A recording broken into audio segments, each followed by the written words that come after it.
Marisol Delgado, a successful entrepreneur in Redwood Springs, Florida, had always considered her backyard oasis the perfect retreat from her hectic lifestyle. Bordered by tall hedges and a row of manicured palms, her spacious pool shimmered beneath the blazing sun, an inviting sanctuary she never imagined would cause her such frustration. But as the months wore on, she realized her neighbors were helping themselves to her private amenity without a hint of remorse. At first, Marisol shrugged off the occasional sight of footprints or a lone towel left by her pool. She assumed someone had stumbled in by mistake, or perhaps a kid hopped the fence out of curiosity. After all, Redwood Springs was known for its friendly atmosphere, where neighbors greeted one another on morning walks and borrowed cups of sugar. Yet, she soon noticed other telltale signs of trespassing: empty soda cans floating in the water, snack wrappers drifting along the deck, and even random pool toys abandoned in the corner. The audacity of it baffled her. Seeking to keep the peace, Marisol mentioned the matter casually to a few local residents she trusted. They sympathized but brushed it off as harmless fun. One neighbor told her, "At least they're not breaking windows or stealing anything," as though that made it acceptable. Another joked about how her place was so nice, people can't resist, a statement that only fueled her growing resentment. The breaking point arrived on a scorching afternoon when Marisol decided to come home early from a conference. She hoped for a quick dip to rejuvenate her mind. Instead, she walked out onto the patio and discovered a group of strangers brazenly sunbathing on her loungers, sipping sodas, and leaving trash strewn about. Stunned, Marisol demanded to know what they were doing. In response, they simply pointed to the unlocked gate, claiming her property must be public if there was no chain or private property sign in full view. Anger coursed through her, but she remained polite enough to get them off the premises. Once they left, she sat on the edge of her pool, feeling her blood pressure spike. Over the next few days, Marisol installed a small lock on her gate and posted a polite notice requesting folks to stay out. She assumed that would solve the problem.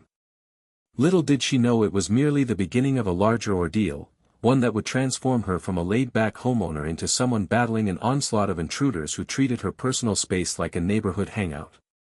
As she would soon learn, the worst had yet to come, and her frustration would escalate beyond missing towels or discarded soda cans. She was about to be tested in ways she never thought possible, with each new incident pushing her closer to drastic measures she never dreamed she would take. Marisol Delgado's initial attempts at regaining control of her backyard oasis were met with indifference and, in some cases, outright defiance.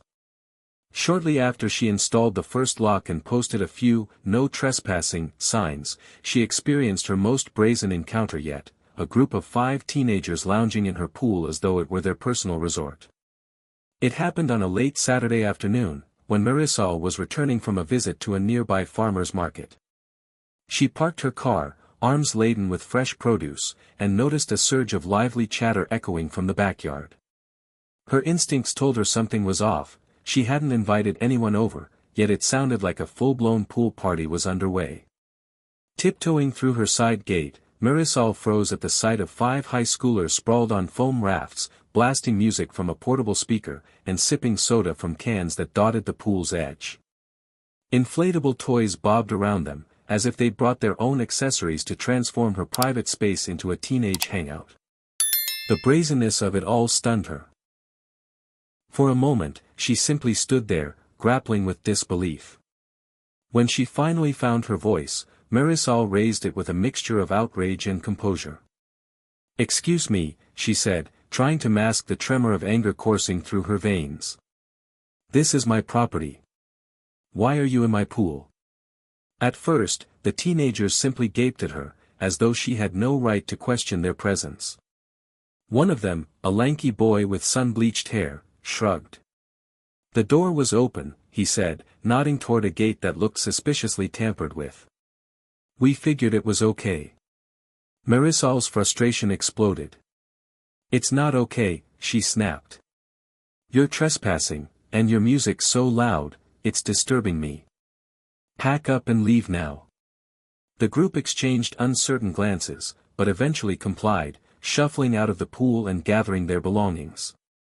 However, rather than offering apologies, they grumbled about how unfair it was, how they needed just one more hour to soak up the sun, and how her new lock was too easy to break.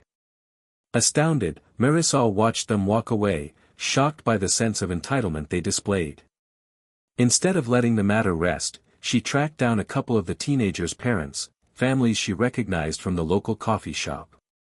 She hoped explaining the situation might yield an apology or at least some recognition of wrongdoing.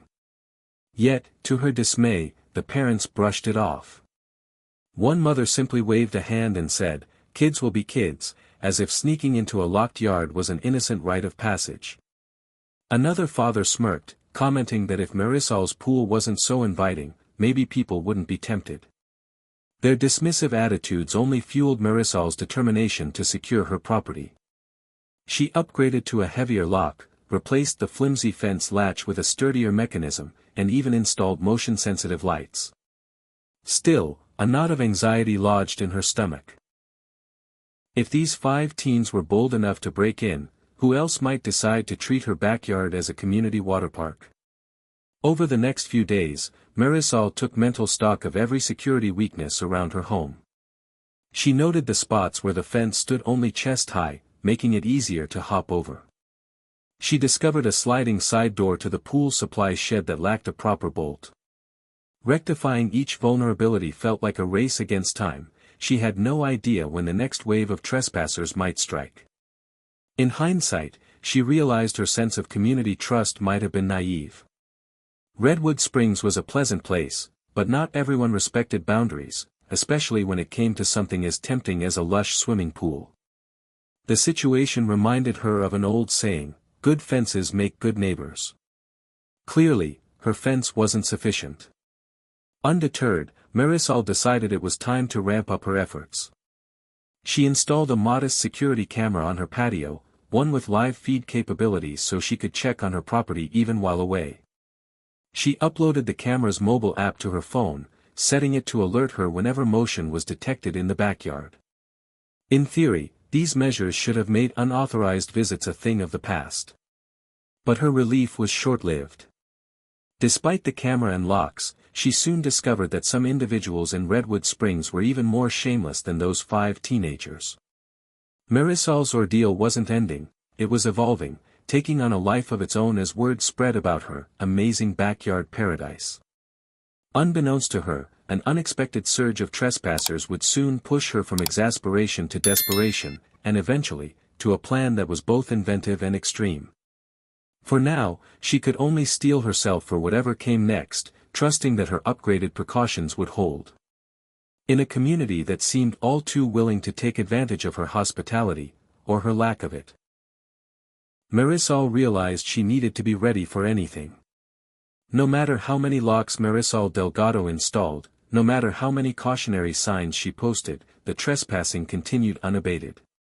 It seemed her swimming pool had become an underground sensation in Redwood Springs, a prize attraction that locals felt entitled to use whenever they pleased. Families with children, college students on break, even retirees looking to cool off began showing up at odd hours. The polite signs reading, "Private Property," were either ignored or ripped down overnight. Though Marisol's security camera captured footage of various intruders climbing fences or jimmying open gates, she struggled to get the city patrol to take her concerns seriously. One exasperated officer told her, "We can't post a guard at your property, ma'am."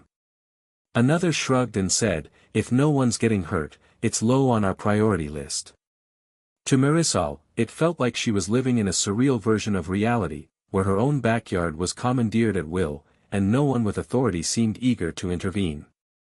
She soon discovered a new source of her headaches. Snapgram, a popular social media platform, was brimming with posts tagging Marisol's Oasis as a hidden gem for free swims.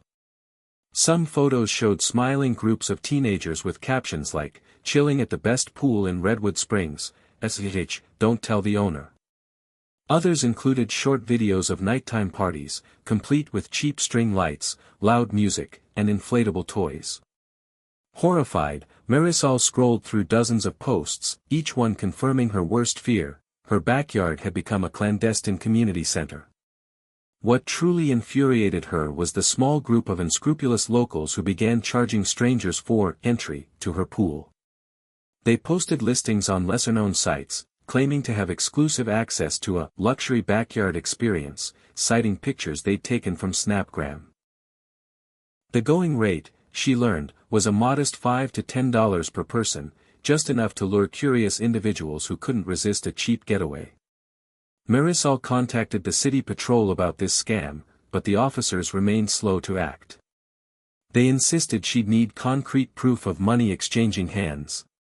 Matters escalated further when one of Marisol's neighbors, Paula Jenkins, a woman she'd previously gotten along with, casually defended the trespassers. Paula told her, "It's just a pool, Marisol. You have plenty of money, so why not share a bit of happiness?" The remark left her speechless. Wealth, it seemed, was being used as a rationale to justify the invasion of her property and privacy. Late one afternoon, while Marisol was at a business conference out of town, her phone lit up with frantic notifications from the security camera app. Each alert indicated motion in the backyard, an unusual surge that made her stomach churn. She opened the live feed to see dozens of people milling about her pool, some setting up portable speakers, others placing coolers in the shade. One brazen individual even dragged out her patio furniture, rearranging it to form a makeshift lounge area. Furious, Marisol called the city patrol, but by the time officers arrived, most of the crowd had dispersed, leaving behind soggy towels, scattered beer cans, and a pungent odor of grilled meats. In that moment, she realized something had to change. Merely reacting was no longer enough, she needed a proactive strategy. She began researching creative ways to deter unwanted guests. One article mentioned color-changing pool chemicals that had historically been used to embarrass those who relieved themselves in public pools. Another described specialized dyes that discolored hair and skin if exposed for long periods. While these methods sounded extreme, Marisol felt drawn to the idea. Could such an approach make intruders think twice? After days of contemplation, she formulated a multi-step plan. First, she'd upgrade her pool with a specialized water treatment designed to release a vivid purple tint upon contact with any external agent, a chemical ironically called Aqua Dye Defender. The compound was advertised as safe, but it left a temporary stain on skin and swimsuits. She reasoned that a bright purple tinge would be a powerful deterrent. Second, she would erect bolder warning signs, no more polite phrases. Instead, in large red letters, "Caution, chemically treated water. Enter at your own risk," would greet anyone foolish enough to bypass her gate. She also arranged to have her security cameras replaced with higher resolution versions, each equipped with night vision and direct streaming to a cloud account.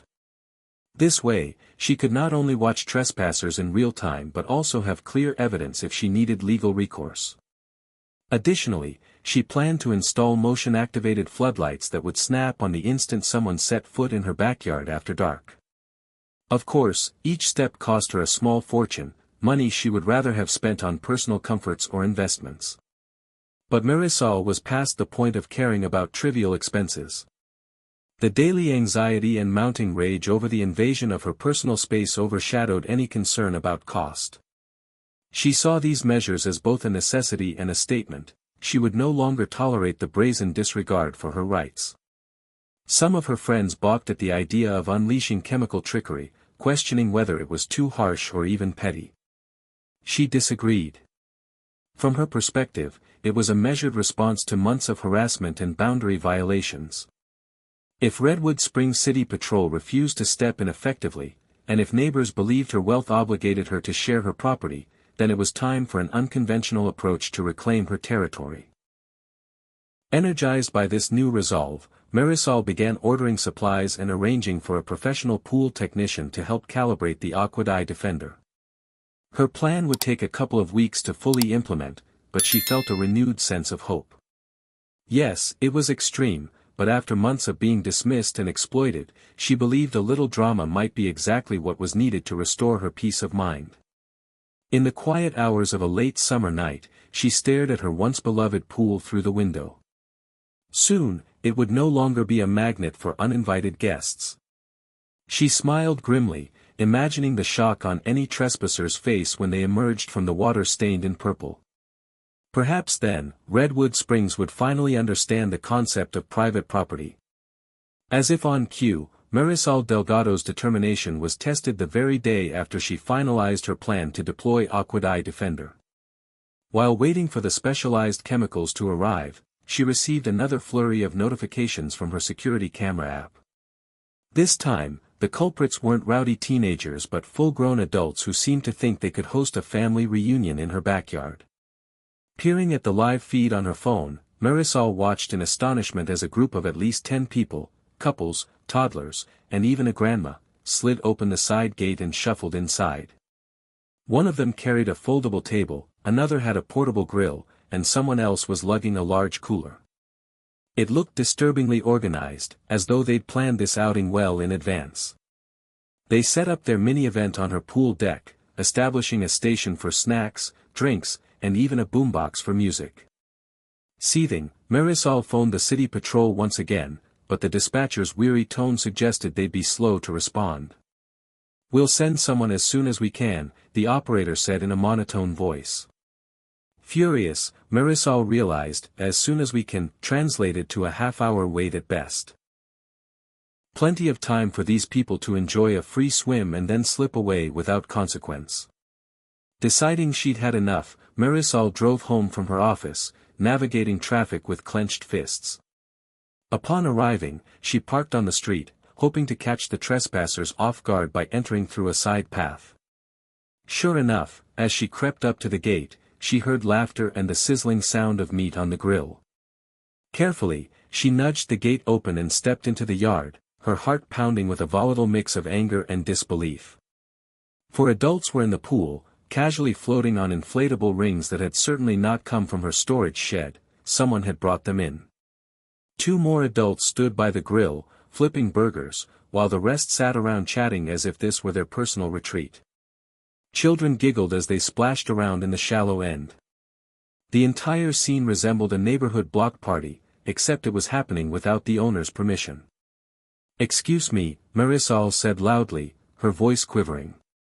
The group halted their activities, turning to face her. "This is my property," she continued, hands balled into fists. "You all need to leave, right now." One of the men in the water shot her a disarming smile. "Oh, we thought your place was open for everyone." The door was unlocked, and we heard it was fine to use the pool. "It is absolutely not fine," Marisol snapped. "You're trespassing. Pack up your stuff and go." At first, the group looked taken aback, but then a couple of them started making excuses. One woman gestured to a social media post she'd seen, claiming it implied the pool was public. A man holding a spatula argued they were clean, respectful people, who wouldn't cause trouble. Marisol's temper flared. They'd broken in, set up a grill, and were cooking on her property, yet they considered that respectful? She marched over to the grill and turned off the propane tank. "You're leaving, or I'm calling the city patrol again, although I already did, and they might show up any minute." At that threat, the group began hurriedly gathering their belongings. Murmurs of discontent passed among them, as if Marisol were the villain for interrupting their impromptu barbecue. A few shot her dirty looks, while one older woman muttered something about wealthy snobs. Within minutes, the yard cleared out, leaving behind empty soda cans, torn paper plates, and grease splatters on the concrete. Disgusted, Marisol surveyed the mess, feeling more certain than ever that her upcoming plan was justified. After grabbing a broom and trash bag to tidy up, she sank into a patio chair, too drained to fully appreciate her success in ousting the intruders. The thought of repeating this scenario endlessly, chasing off uninvited guests, cleaning up after them, left her trembling with fury. She needed to escalate her deterrence. The locks and polite signs were worthless against such blatant entitlement. True to her decision, Marisol placed a call to a pool supply company that specialized in unique chemical treatments. She arranged an expedited delivery of the Aqua Defender, paying extra for overnight shipping. She also confirmed a date for the technician to calibrate the system so the water would turn a vivid, non-toxic purple after just a few minutes of exposure to swimmers who disregarded the new warnings. The idea was that if someone attempted to use the pool illegally, they'd soon be sporting a noticeable purple tint on their skin and swimwear, a perfect badge of guilt. The next step was to order sturdier warning signs, ones that left no room for interpretation. Gone were the simple, private property notices. Instead, she opted for bold red letters against a neon yellow background, reading, "Warning, highly treated pool water. Unauthorized use may result in visible discoloration. Enter at your own risk." She imagined that even the boldest trespassers would hesitate if they believed they'd be dyed on contact. Marisol also scheduled time off work to oversee these installations personally. She wanted to ensure the new signage was impossible to miss and that the chemical system was tested thoroughly. While the city patrol's negligence frustrated her, she recognized that relying on them alone was futile. This was her private battle, and she would be the one to win it. In a final stroke of resolve, she decided to record a video statement for her own records, an insurance policy of sorts. Standing by the pool, she filmed a short clip detailing how she had repeatedly been forced to chase away intruders, how the law offered minimal support, and how she was now resorting to specialized chemicals for self-defense. If anyone tried to sue her for staining their skin or clothes, she'd have undeniable proof that she had given fair warning. As the sun sank below the horizon that night, Marisol felt a mixture of anxiety and anticipation. Would this plan come off as petty or genius? She wasn't sure, but she knew she had no other choice. Redwood Springs had collectively refused to respect her property, so she was taking matters into her own hands. Tomorrow, the transformation of her beloved backyard oasis would begin, into a color-coded fortress that promised to highlight anyone who dared to ignore her boundaries.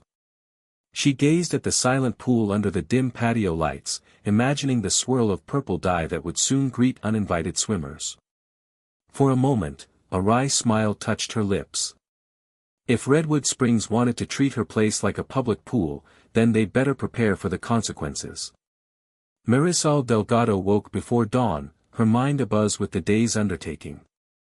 The early morning hush of Redwood Springs was broken only by the distant hum of a lawnmower and the chirping of birds.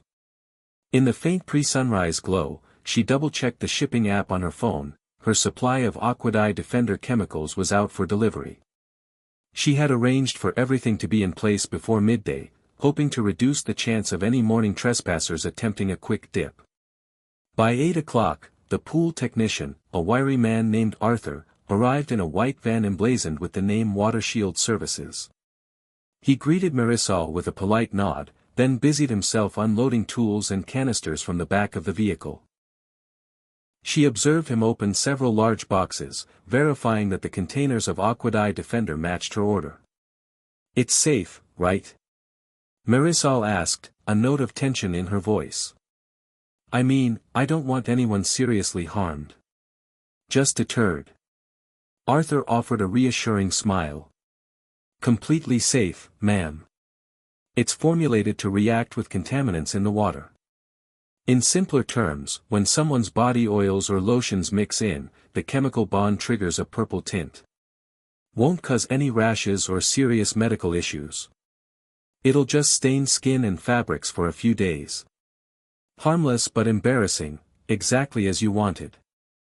Relieved, Marisol led him to the backyard, where he assessed her existing pool system. He took note of the filtration unit, the pump's capacity, and the overall size of the swimming area. After a quick series of calculations, he measured out the precise quantities of Aqua Defender and poured them slowly into the pool's intake. The subtle chemical smell made Marisol's nose wrinkle, but Arthur insisted it would dissipate soon. They spent the next hour calibrating the release mechanisms. Arthur explained that the water wouldn't instantly turn purple. Instead, the effect would take a few minutes once someone actively disturbed the water. The reasoning was twofold. First, it saved Marisol from having a permanently purple pool, which would be unsightly for her own swimming. Second, it heightened the humiliating surprise factor for any trespassers who believed they were in the clear, only to emerge stained minutes later. Marisol watched carefully, taking mental notes for future reference. She was determined to maintain the system properly, ensuring no legal grounds for claims of negligence.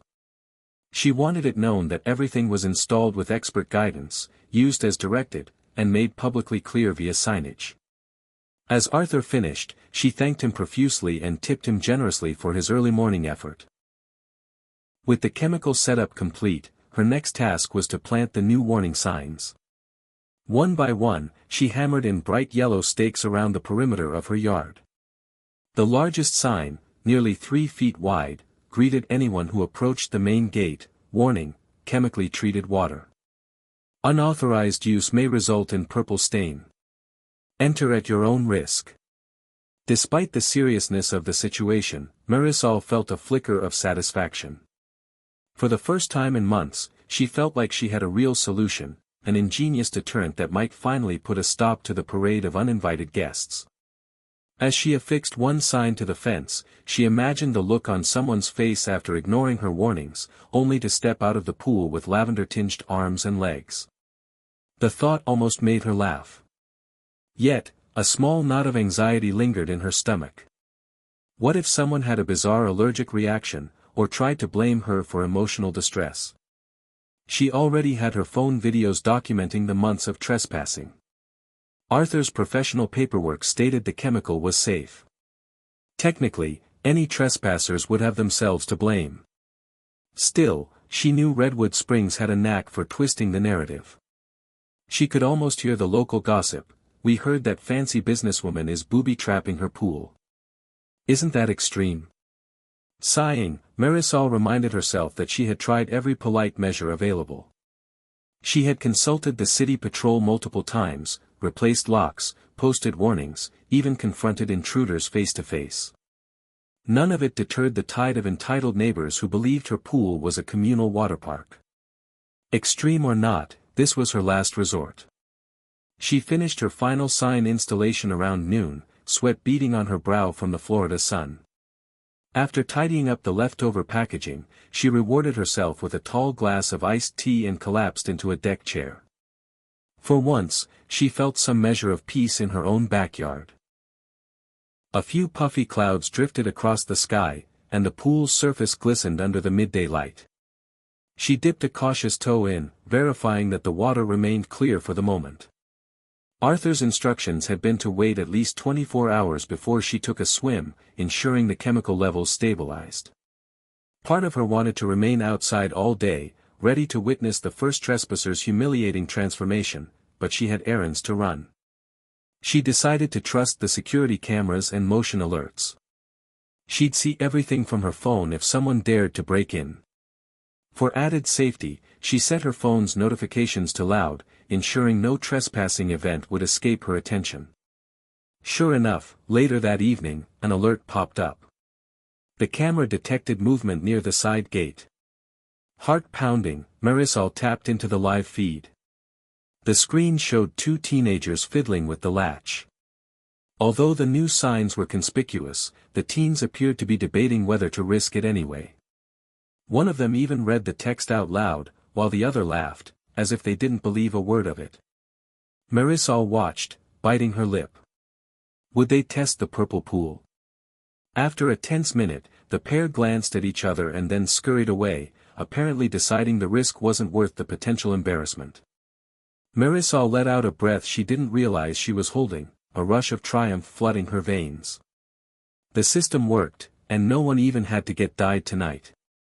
She concluded that her approach, though unusual, was already paying off. The pool had suddenly transformed from an open invitation to a guarded fortress.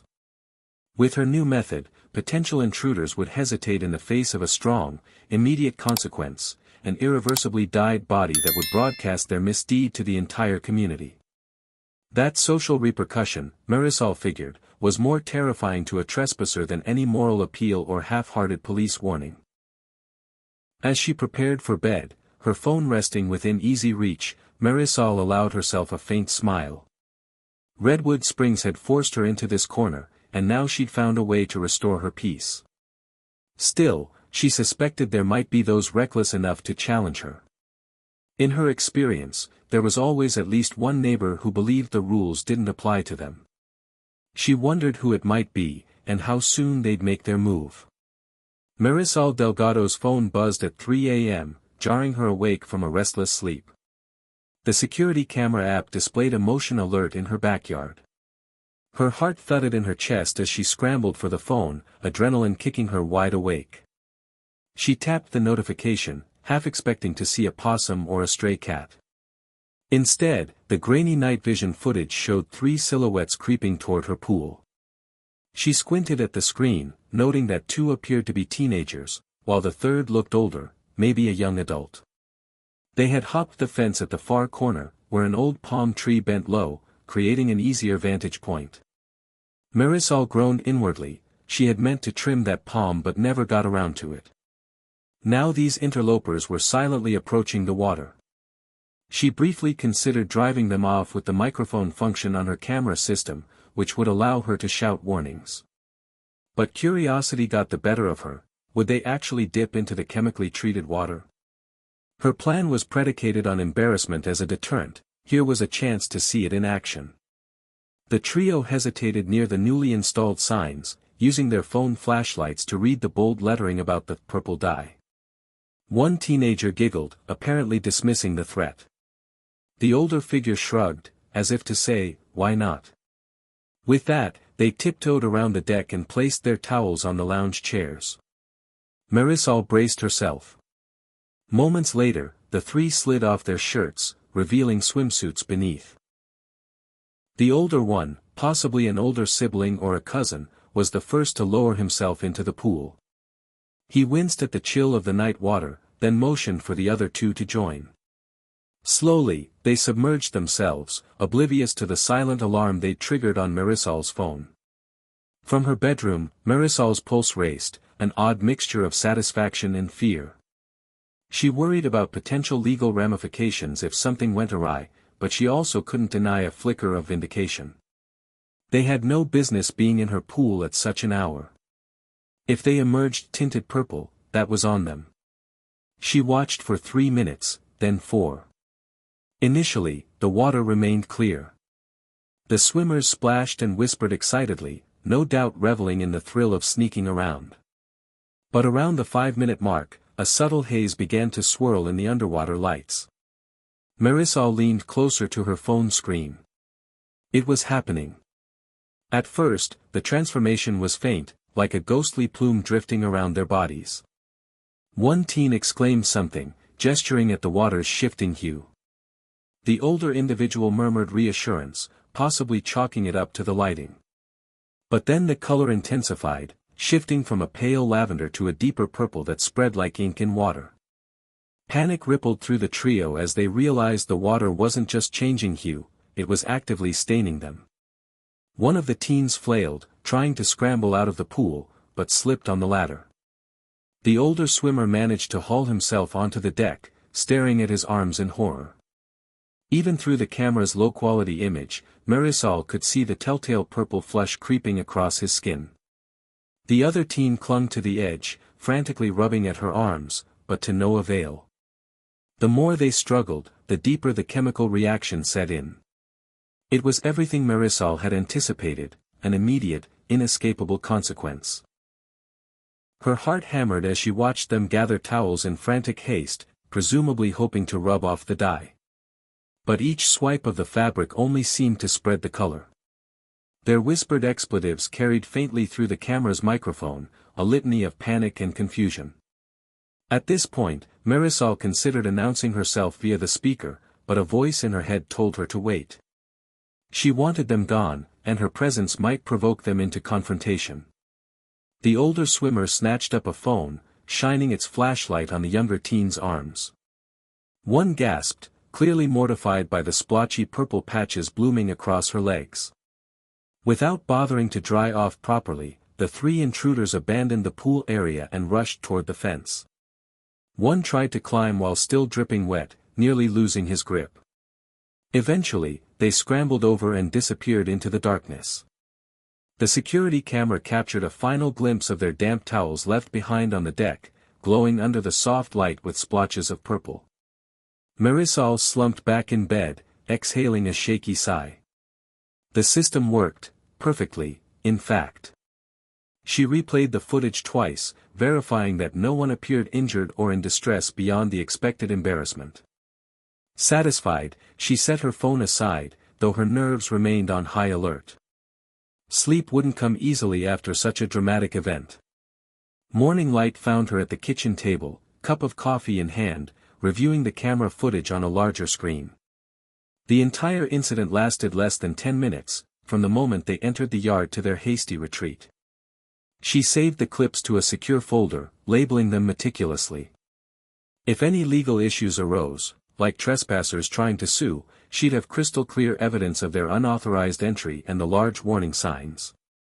After her second cup of coffee, Marisol ventured outside to inspect the aftermath. Purple droplets speckled the concrete around the pool, creating a bizarre yet strangely satisfying pattern. She found the abandoned towels bunched up near a lounger, each bearing splotches of dye. Carefully, she used gloves to pick them up and toss them into a heavy-duty trash bag, not wanting the purple residue to stain her own skin.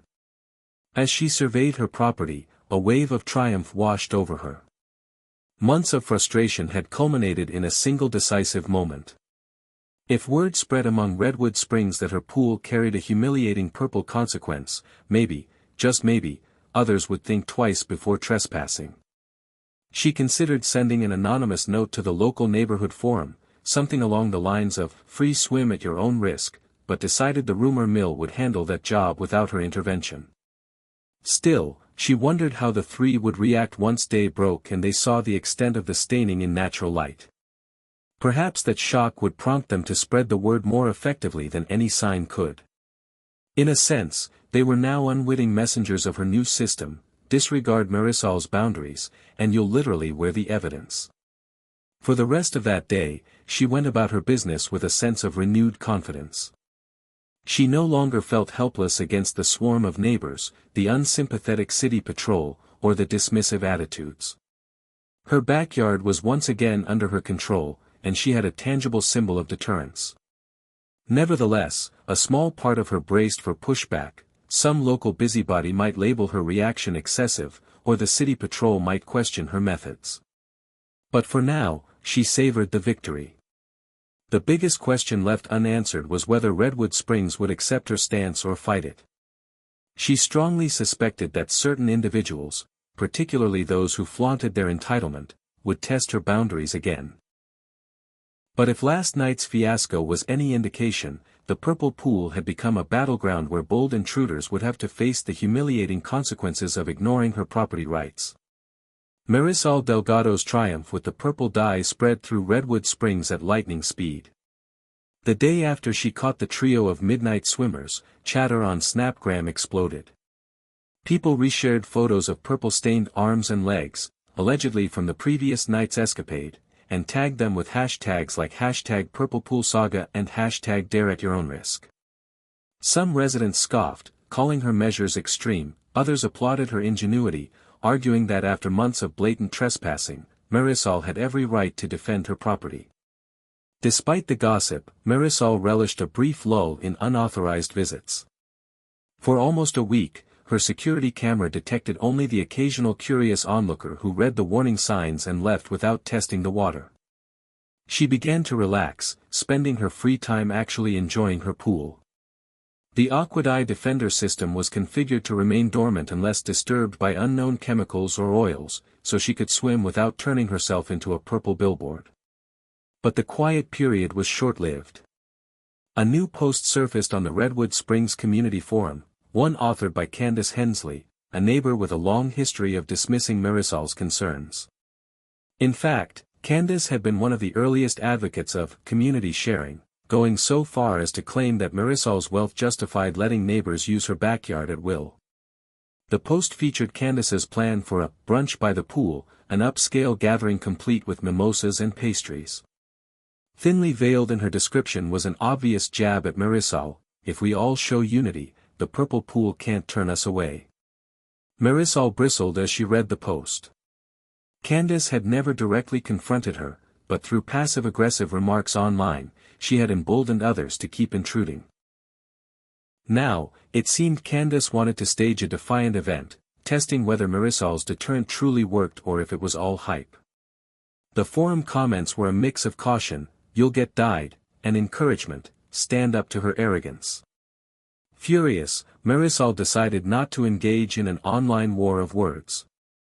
She would let her pool's protective measures speak for themselves. A few days later, on a sunlit Saturday morning, Marisol's phone buzzed relentlessly with motion alerts. Checking the live feed, she spotted Candace marching into the backyard, carrying a woven basket full of fresh bread and fruit. Behind her trailed a half-dozen acquaintances, each sporting stylish brunch attire, flowy dresses, crisp button-downs, and wide-brimmed hats.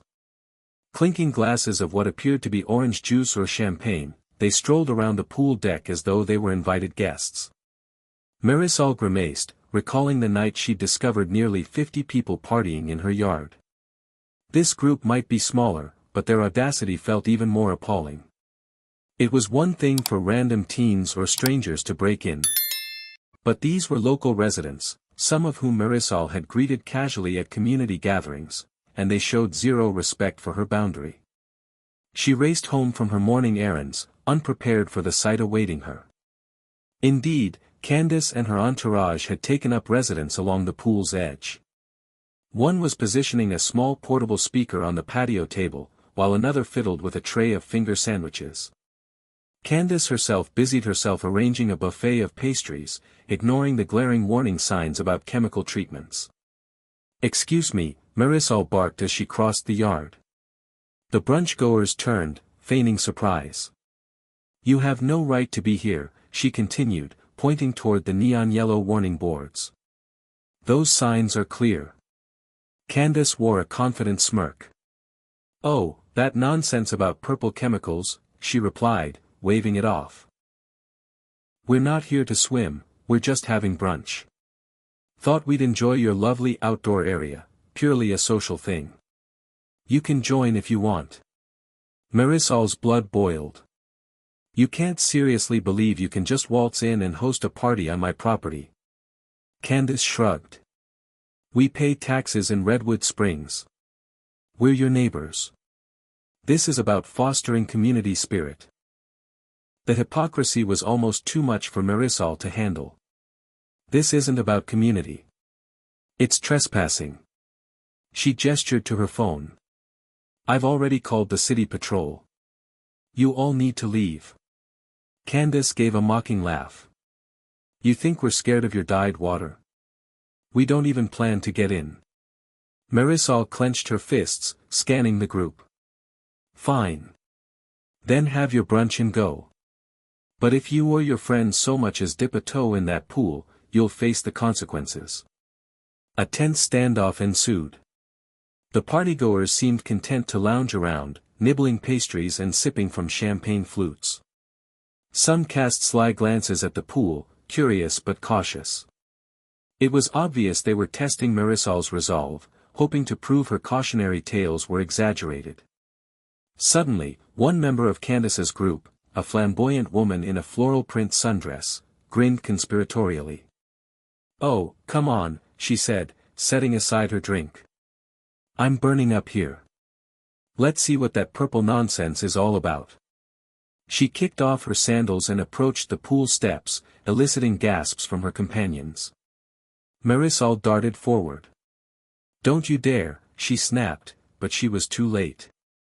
The woman stepped down onto the first submerged step, ankles in the water. A hush fell over the group as they waited for something to happen. Initially, nothing changed, the crystal-clear water gliding around her feet. Smirking, she swished her toes, as if to taunt Marisol.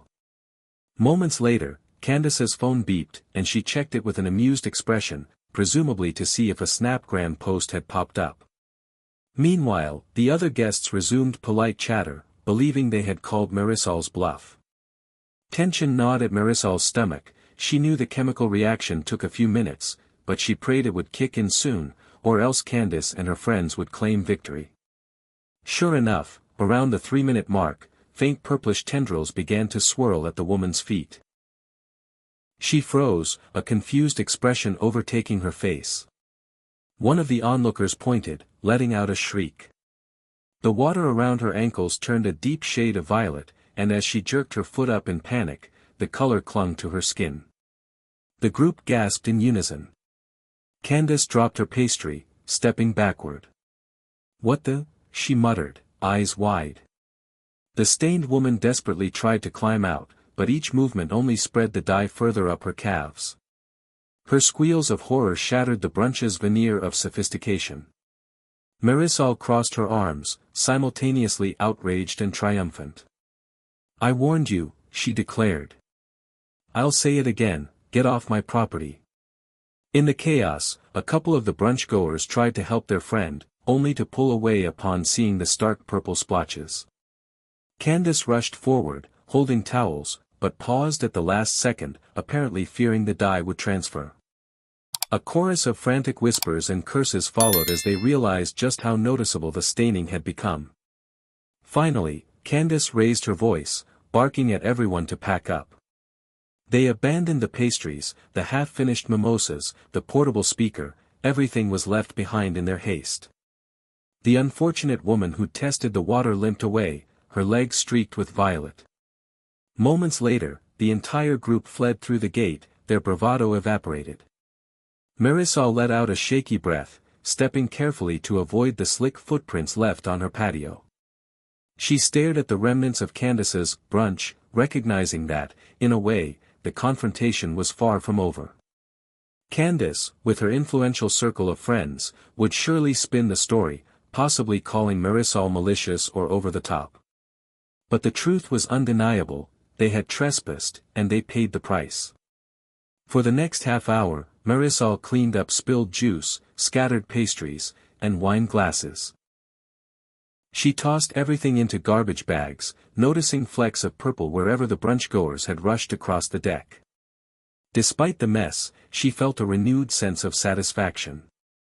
This was no mere rumor now. Candace, the biggest advocate for community sharing, had personally witnessed the purple pool's effect. The message was clear. Not even the most dismissive or socially influential neighbor could waltz in without repercussions. Marisol just hoped this high-profile incident would finally drive the point home to Redwood Springs at large. Less than 24 hours after Candace Hensley's disastrous brunch, the images of her stained friend were plastered across Snapgram and the Redwood Springs Community Forum. Someone from Candace's entourage, perhaps out of spite, had snapped photos of the fiasco and posted them with scathing captions.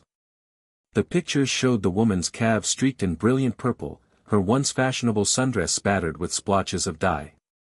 Online, reactions were split.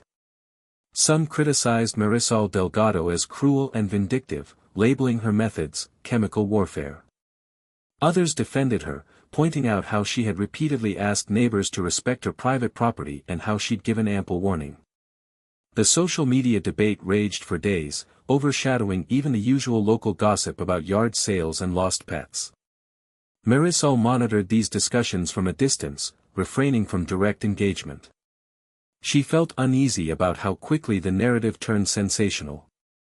While she had no regrets about defending her pool, the barrage of half-truths and exaggerations online tested her patience.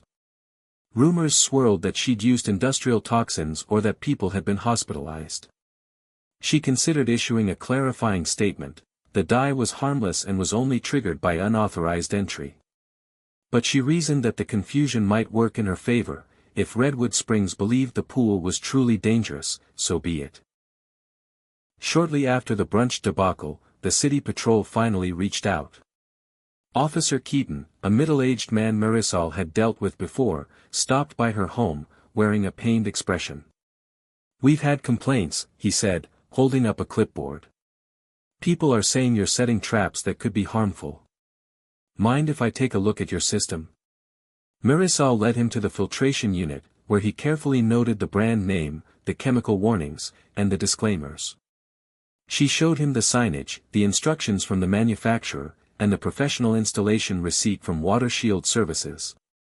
"It's all legal," she asserted firmly, crossing her arms. "No lethal toxins, just a mild water-reactive dye. And I've posted warnings everywhere." Officer Keaton exhaled. From what I can see, you haven't violated any city codes.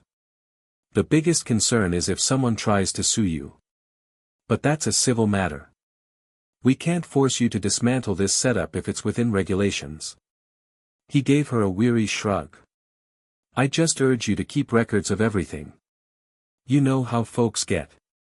Marisol nodded, suppressing a sigh.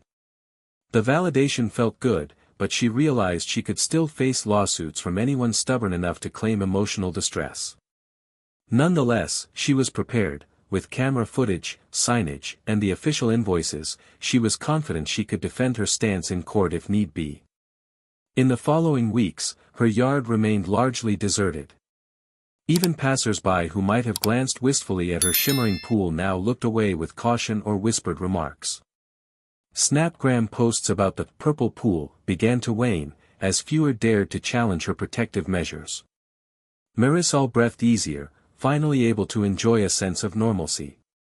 Yet, in Redwood Springs, a town known for its streak of entitlement, peace never lasted long.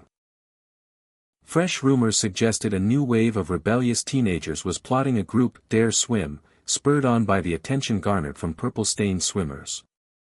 Although Marisol had no direct evidence, she did see cryptic messages on local forums. What if 50 of us jump in at once? She can't stop us all from going purple, right? The notion that going purple en masse could become some bizarre badge of honor sent a chill through her. She realized that for some, especially thrill-seeking youth, the very existence of a forbidden pool with a humiliating consequence made it more alluring. It was like a challenge or a local legend, get dyed and become a Redwood Springs folk hero. Unease grew inside her. Should she install additional defenses, or would that escalate matters further? She debated adding a motion-triggered siren, but that might freak out the neighbors who were genuinely passing by. Another angle was to connect with the local homeowners association for support, yet she doubted their capacity to handle such an unusual dilemma. Then, a new development surfaced. Candace Hensley, apparently still smarting from her public embarrassment, hinted at a lawsuit. She posted on the community forum that she was consulting attorneys about the health risks associated with dyed water. A few supporters cheered her on, claiming Marisol had gone too far. Others mocked her, pointing out that if she hadn't trespassed, none of this would have happened. Marisol braced for legal threats, but as days passed, no official letters arrived in the mail, and no attorneys contacted her. Likely, Candace discovered the uphill nature of proving damages from a clearly labeled, harmless dye. Still, the tension gnawed at Marisol, making her suspect Candace might try a different tactic. One evening, as Marisol relaxed on her patio, she spotted a figure lurking near the fence. Her motion lights activated, illuminating a teenage boy holding up his phone, apparently filming her backyard. Startled, Marisol approached, only to see the boy sprint off into the night. Checking Snapgram an hour later, she found a brief clip of her property, accompanied by dramatic music and text urging Redwood Springs youth to save the pool from the chemical tyrant. The post garnered dozens of comments egging on a mass infiltration, some labeled it a purple pool flash mob. Alarmed, Marisol realized the battle wasn't over. If anything, her success in deterring casual intruders had turned the conflict into a challenge for the more defiant members of the community. Shutting her phone, she gazed at the gentle ripples of her otherwise serene pool. The reflection of the security lights danced across the water's surface, mocking the notion of tranquility. Marisol resolved to stay vigilant. She updated her camera software, ensuring she received real-time alerts and had a direct link to contact the city patrol. She even contacted Officer Keaton again, informing him of the possible large-scale event. He grimaced, admitting resources were thin, but he promised to relay her concerns at the next shift briefing. In quiet moments, Marisol found herself missing the days when her biggest annoyance was a single soda can left by the pool. Now, she was at the center of Redwood Springs' strangest controversy, a high-stakes tug-of-war over property rights, entitlement, and local rumor mills. She recalled childhood stories of mythical guardians protecting treasures from would-be thieves, marveling at how her life had taken on a similarly bizarre theme. Instead of a sword, she wielded purple dye. Instead of heroic defenders, she had to rely on motion-activated cameras and stern signage. The final straw, she feared, would come if a large group of people decided to test her simultaneously, overwhelming her ability to respond. Could the Aquadai defender handle dozens of swimmers at once? Would the city patrol intervene in time, or would the trespassers simply accept the purple stain as a rebellious badge? Her mind buzzed with scenarios, none of them appealing. Nevertheless, she clung to one thought: she had done everything legally within her power to protect her home. If Redwood Springs insisted on challenging her boundaries, then so be it. Her pool stood as a testament to personal responsibility: enter at your own risk, and face the colorful consequences. The next week passed quietly, leaving Marisol Delgado on edge. She felt an eerie calm, as if Redwood Springs were collectively holding its breath. The Snapgram chatter about purple pool flash mobs died down, replaced by the usual trivial updates about bake sales and dog-walking events. Candace Hensley continued to drop passive-aggressive remarks on the community forum, but no large gatherings materialized. Each day, Marisol half expected her security camera app to light up with warnings of a massive break-in.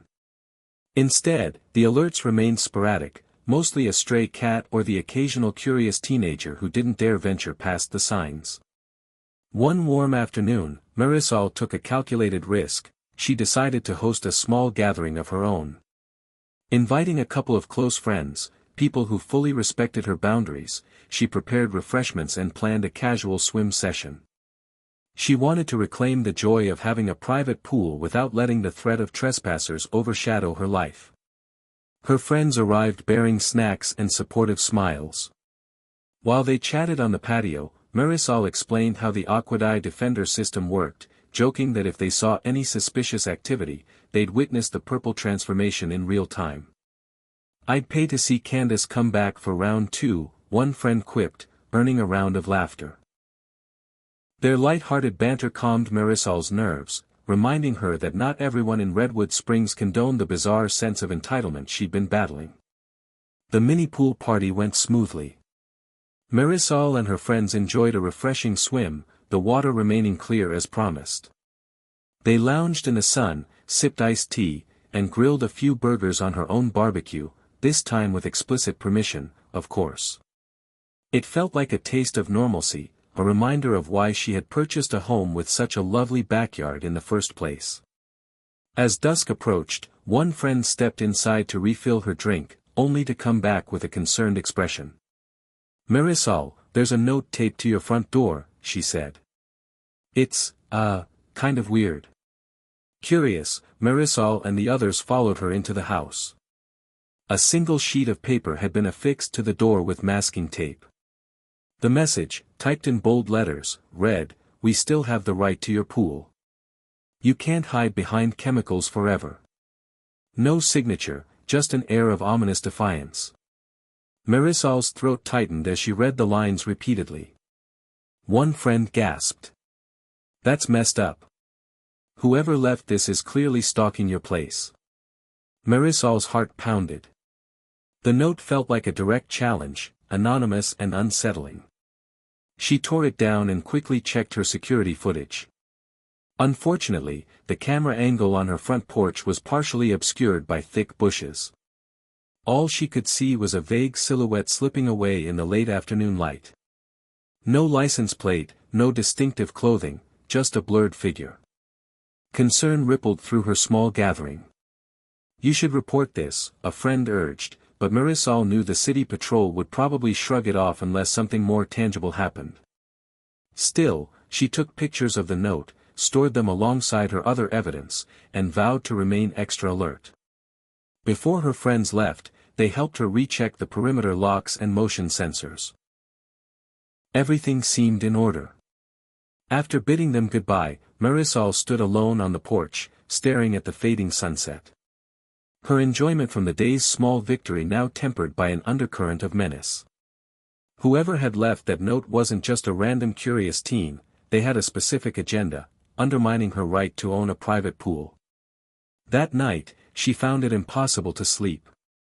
She half expected an army of trespassers to swarm her backyard at midnight, brandishing torches and chanting about community ownership.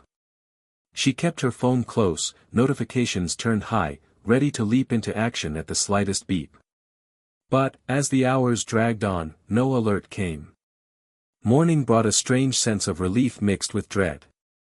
Another day, another chance for Redwood Springs' rowdier inhabitants to test her defenses. She wondered if the note foretold a larger scheme, perhaps a final, dramatic showdown. The thought made her stomach churn. Part of her considered calling relatives in a different town, maybe even leaving for a short vacation. Yet, that idea felt too much like surrender. She refused to abandon her own home because of a few bullies. By midday, she resolved to stay put, to remain vigilant, and to trust that her proactive measures, purple dye, clear signs, top-notch security cameras, would hold firm. She also had the backing of a few supportive neighbors who, while not vocal on social media, sent her private messages agreeing that property rights were being trampled. Their quiet encouragement made her believe there was still a thread of decency in Redwood Springs. A final check of her yard revealed no new footprints, no new notes. The pool glistened under the Florida sun, deceptively inviting. For now, it remained her peaceful oasis, warded by the unspoken threat of embarrassing consequences. Pulling out her phone, Marisol rewatched the footage of the last attempted intrusion, a visual reminder of why she wasn't overreacting. Regardless of the threats, Marisol felt a simmering resolve. Her purple pool strategy had worked so far, and if certain individuals wanted to escalate matters, she would respond in kind. At least she wasn't cowering behind locked doors, letting trespassers run rampant. She took a steadying breath, determined to face whatever Redwood Springs might throw at her next. A few days passed without further incidents, giving Marisol Delgado a fragile sense of calm. She resumed her usual routines, morning jogs, remote work calls, and short errands around Redwood Springs, though she remained hyper-alert. Every time she passed a group of chatting neighbors or an inquisitive teen, her pulse kicked up, wondering if they harbored resentment toward her purple pool defense. Late on a Saturday evening, her phone pinged with an unfamiliar text. The message read, "Check your backyard. We're done playing." Attached was a grainy photo of her pool, presumably taken from behind the fence. An icy jolt of fear stabbed through her. Was this another threat, or a hoax? She hastily flipped on her security camera feeds. The motion detectors showed no activity in the past hour, so whoever took the photo must have done so earlier in the day. Stomach twisted in knots, Marisol powered through her emotions and walked outside, carefully sweeping a flashlight across the yard. The perimeter fence stood intact, the gate lock remained unbroken, and the pool's water shimmered innocently under the porch lights. Yet the note's ominous tone set her nerves on edge. She double-checked every corner, half expecting to find graffiti or sabotage. Nothing seemed out of place. Returning to her living room, she saved the threatening text, labeling it "possible escalation." If these individuals wanted to intimidate her into removing the dye system, they were sorely mistaken. She refused to yield. Another day went by without a single intrusion. Then a second. Then a third. In fact, Redwood Springs grew quieter than she'd ever known it to be. The social media chatter died down almost entirely, as though the entire town had collectively decided to drop the subject of Marisol's pool. Even Candace Hensley's barbed forum posts stopped appearing. While Marisol appreciated the respite, the abrupt silence unnerved her. She harbored a nagging suspicion that something larger was brewing. Perhaps the rebellious teens had realized the city patrol wasn't on their side, or maybe they recognized the futility of fighting against Marisol's well-documented precautions. On the fourth morning of this lull, she awoke to a bright sunrise, feeling cautiously hopeful. She poured a cup of coffee and ventured out to the patio. A gentle breeze rustled the palm leaves, and sunlight danced across the pool's surface. Taking a seat, she let the warm air soothe her worries. For all the drama that Redwood Springs had thrown at her, she still cherished this slice of paradise. She deserved to enjoy it without fear, and she would keep defending it as long as needed. Just as she sipped her coffee, she heard a faint buzzing sound, her phone's camera app sending a motion alert. Heart fluttering, she checked the screen. A young child stood at the gate, peering through the bars. Dressed in bright clothes, the child looked about 8 or 9 years old, accompanied by an adult who lingered in the background. Immediately, Marisol recognized them. They were Candace's children, or at least one of them. The same kids who had sometimes joined in the unauthorized swims before the purple dye era. She braced herself. Would they try to climb over the fence? To her surprise, the child merely rattled the lock, pointed at the sign, then seemed to realize how serious it was. In a flash, a spray of water from the newly installed sprinklers erupted, triggered by the motion sensor near the gate. Glistening droplets sprinkled the pair, who shrieked in surprise. Worse yet, the sprinklers had been upgraded with a light dose of neon dye mist, a UV-reactive ink that glowed under blacklight. It wouldn't color them permanently like the pool dye, but it left enough of a stain to be noticeable in certain lighting conditions. Panicked, Candace's child and the adult retreated, flecks of neon staining their clothing. Through the camera feed, Marisol watched them scurry off, presumably humiliated. She stifled a groan. The scene felt both comical and sad. While it served them right for trespassing, she wasn't thrilled at the idea of spraying children with ink, especially if they were being dragged along by an adult with misguided intentions. Still, the deterrent had done its job. The high-tech sprinklers, her final security measure, ensured that even the fence perimeter was off-limits.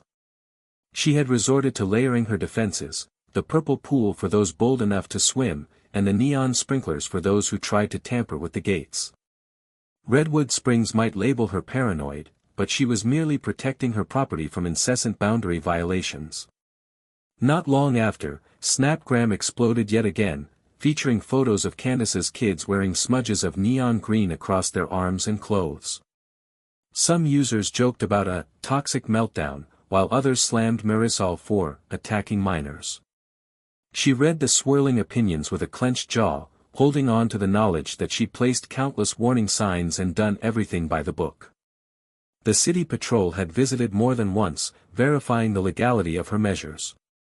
Any blame lay squarely with those who insisted on trespassing. Ultimately, the neon fiasco seemed to be the last straw for Redwood Springs. Public embarrassment now overshadowed any rebellious thrill in defying Marisol's pool rules. Even Candace stopped complaining publicly, too humiliated by the viral photos of her dyed kids to press the issue further. In the days that followed, the gossip shifted to new topics, leaving Marisol's so-called chemical fortress as yesterday's news. At last, her backyard oasis returned to being private. For the first time in many months, Marisol could lounge by her pool without glancing anxiously at the fence or checking her phone for trespass alerts. The hush she'd once found disconcerting now felt like a long-overdue blessing. Though she carried lingering resentments towards certain neighbors, she took solace in the victory she'd achieved. If Redwood Springs had taught her anything, it was that property rights sometimes required creative and dramatic defense. Sitting at the water's edge one evening, she trailed her fingers across the pool's cool surface and allowed herself a moment of reflection. She never wanted to be the talk of the town again, but at least she had regained her peace, and in the process, proven that no amount of entitlement could trump a determined homeowner with a knack for inventive solutions.